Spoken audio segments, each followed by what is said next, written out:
Mesdames, Messieurs, bonsoir et bienvenue à la une de ce journal. Le calvaire des habitants de Maillé dans le sud de l'Indre-et-Loire en cause, les travaux de la LGV Tours Bordeaux.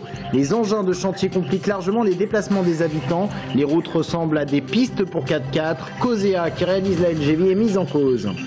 L'association de consommateurs CLCV porte plainte contre 10 opérateurs de téléphonie mobile en cause des clauses abusives dans les contrats. Nous verrons que des clients se sont parfois retrouvés pendant plusieurs jours privés de téléphone.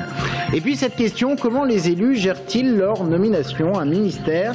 C'est une grande fierté pour un territoire, mais en même temps, il faut montrer qu'on reste présent.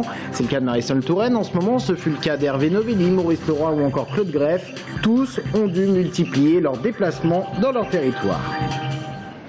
On ouvre ce journal avec le village de Maillé et ses habitants excédés par les travaux de la LGV Tours Bordeaux. La route principale du village est coupée, les déviations se font sur des petites routes de campagne, là où doivent se croiser automobilistes et engins de chantier, si bien que ces routes se sont transformées en pistes pour 4x4. Les conditions de sécurité ne sont même plus réunies. Sur place, Brian Bock. Derrière ces champs, Maillé, petite commune de 117 habitants. À quelques centaines de mètres de là, le chantier pharaonique de la LGV Atlantique. Problème, Maillé devient de moins en moins accessible à cause du chantier, comme en témoigne cette pelleteuse en plein milieu de la route. Vous voyez là, donc il n'y a aucune déviation de mise en place, un engin au milieu de la route. Et c'est le quotidien de tous les jours, quoi. Voilà ce qui se passe à l'heure actuelle à Maillé avec les chantiers pour la LGV. Ras-le-bol des habitants, rentrer ou sortir de chez eux devient un véritable casse-tête. Les 3 routes départementales qui mènent au village sont toutes dégradées ou rétrécies et rouler sur une voie communale revient à faire finalement du 4x4. Au niveau largeur déjà de matériel quand on passe, on est déjà embêté parce que ça nous fait faire un grand détour, voire 7-8 km de rallongement. Et là, faut pas rouler vite, hein. On craint pas d'avoir un excès de vitesse. Parce qu'on n'est pas obligé, on roule pas vite, hein, c'est vrai, il y a des trous partout. Les engins de chantier créent des nids de poules.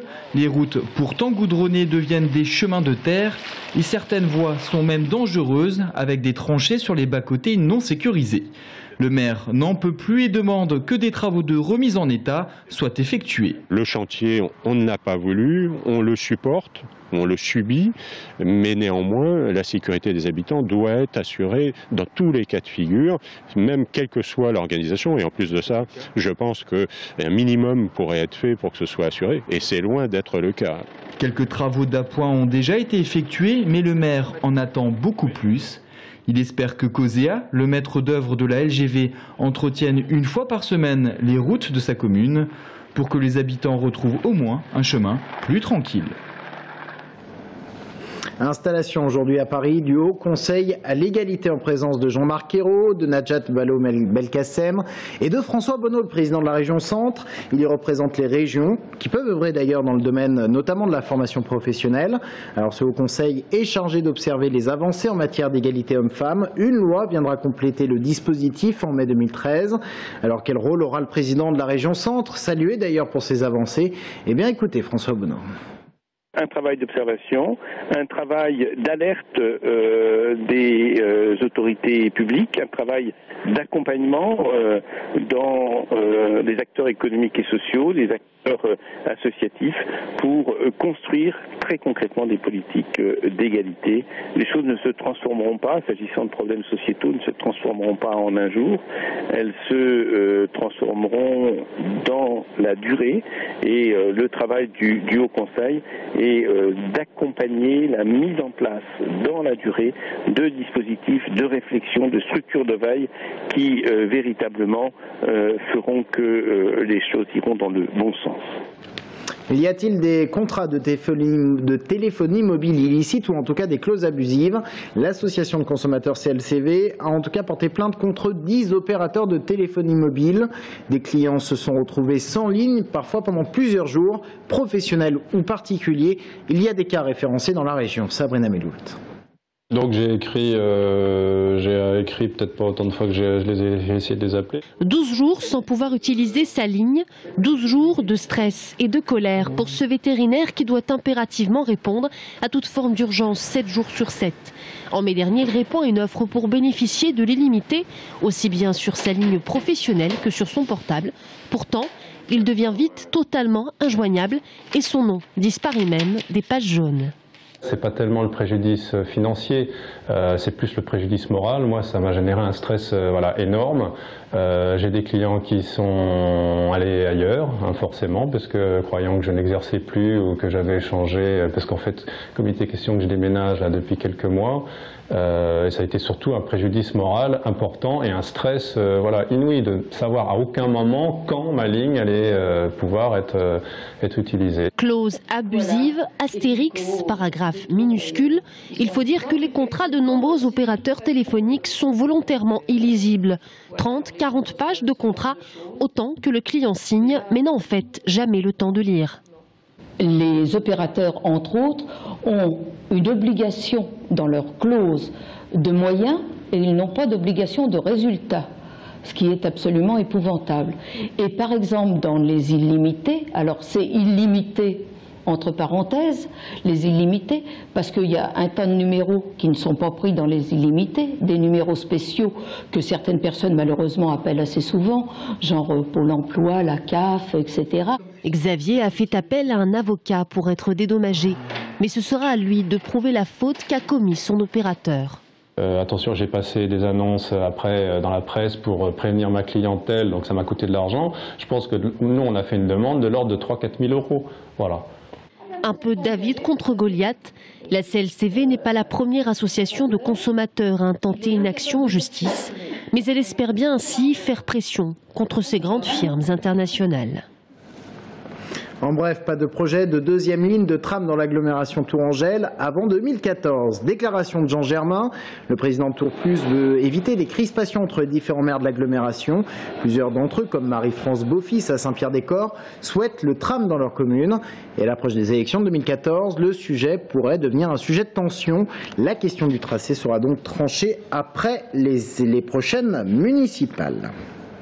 Hervé Novelli, Claude Greff et maintenant Marisol Touraine. L'Indre-et-Loire a fourni pas moins de 3 ministres en seulement 5 ans, 4 si l'on compte le Loir-et-Cher avec Maurice Leroy.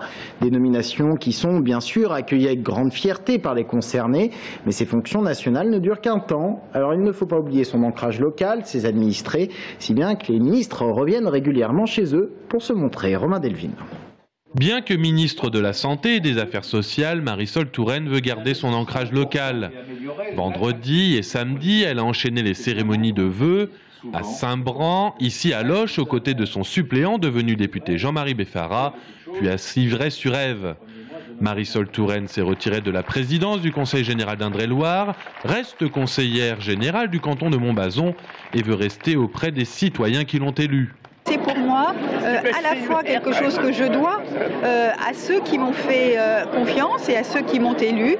Et c'est quelque chose qui pour moi est nécessaire. Et puis je l'avoue, c'est aussi une bouffée d'oxygène, une respiration, un moment au fond, de plaisir, de l'échange, de la convivialité, même si parfois il y a des discussions qui sont un peu rudes. Mais ici je suis chez moi et c'est toujours bien d'être chez soi pour garder les pieds sur terre. Son adversaire historique sur la 3e circonscription d'Indre-et-Loire, c'est justement Jean-Jacques Descamps, le maire de Loches.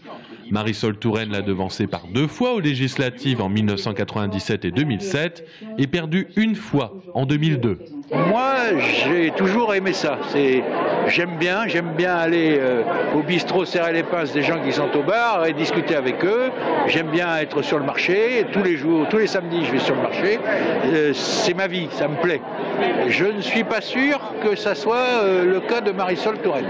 Quand elle vient sur le marché, je l'ai vu ce matin, elle n'achète pas, mais elle achète une fois avec un photographe qui prend la photo. C'est quand même une façon un peu détournée de montrer qu'on fait les marchés. Marisol Touraine évite quand même l'écueil de rester à Paris les week-ends. L'avenir politique local de la ministre de la Santé dira si les électeurs de la 3e circonscription et du canton de Montbazon y ont été sensibles.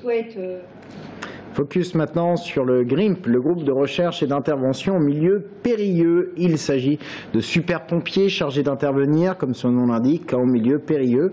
Des pompiers qui profitent des vacances sur les chantiers pour faire leurs manœuvres, c'est-à-dire s'entraîner. Aurélie Renaud. Un homme victime d'un malaise dans la cabine de sa grue doit être rapidement évacué. À 40 mètres du sol, le vent et la pluie rendent cette intervention difficile. Aujourd'hui, heureusement, tout ceci n'est qu'un exercice, un entraînement pour ces pompiers hors normes qui font partie du groupe de reconnaissance et d'intervention en milieu périlleux. Il faut d'abord avoir envie de rentrer dans cette spécialité, donc suivre une formation adéquate. Donc toutes nos techniques sont issues de la spéléologie. Et puis bien sûr, avoir quelques, on va dire, compétences et surtout pas d'appréhension au vide, à la grande hauteur, à la profondeur, bien sûr. Leur terrain de jeu, falaises, ravins, bâtiments industriels, pylônes électriques ou plus simplement escaliers en colimaçon. Ces spécialistes sont appelés lorsque le matériel traditionnel des véhicules de pompiers n'est plus suffisant. C'est vrai que les premières interventions sont toujours un peu impressionnantes parce que bon, il faut prendre l'habitude du matériel et notre métier part sur un maître mot, ce qu'on appelle l'adaptation. Il faut toujours s'adapter. Il faut savoir aussi compter aussi que sur soi, parce que si l'équipier a une défaillance, il faut pouvoir le sortir tout seul et pouvoir se sortir tout seul également. Mais avant tout, ça reste un travail d'équipe. Une équipe de 33 personnes faisant partie intégrante des 320 pompiers professionnels que compte le service départemental d'incendie et de secours d'Indre-et-Loire. Monter son entreprise sur Internet, une solution qui peut être moins onéreuse qu'avoir pignon sur rue et puis aussi plus pratique et simple. C'est en tout cas dans cette aventure que vient de se lancer un couple d'Indre-et-Loire, une maison d'édition numérique qui a désormais son siège à Ambiou. Romain Delville. 2 bureaux, 2 ordinateurs, 4 écrans. La suite parentale d'Agnès et Christophe Bockel est devenue leur maison d'édition numérique Neobook. À Ambiou, ce jeune couple a donc monté sa boîte à la maison et propose un nombre d'œuvres gratuites et payantes qui grandit de manière exponentielle. D'ici la fin de l'année, nous espérons en avoir 400. Ça, c'est juste les ouvrages que nous numérisons pour les comptes des éditeurs. Pour la partie numérisation, tout simplement édition, Neobook Édition proposera avant la fin de l'année 2013 une 50aine d'ouvrages. Évidemment, ce seront des coups de cœur. Je dis 50 ouvrages, ça peut être 40, ça peut être 70. La SARL, le capital social de 10 000 €, a de l'ambition. La version bêta du site internet neobook.fr est ouverte aux remarques et suggestions. Une application pour les smartphones est en cours de développement, ainsi qu'un réseau social littéraire. Les lecteurs vont pouvoir promouvoir les textes en mettant des équivalents de j'aime sur Facebook, par exemple. Et puis il y aura un compteur aussi de vues qui permettra de voir quels sont les auteurs qui ont le plus de succès et les autres moins. Et les auteurs qui ont le plus de succès pourront être édités par Neobook et donc en livre numérique, et peut-être même édités également en papier par des éditeurs partenaires qui feront l'équivalent du livre en papier.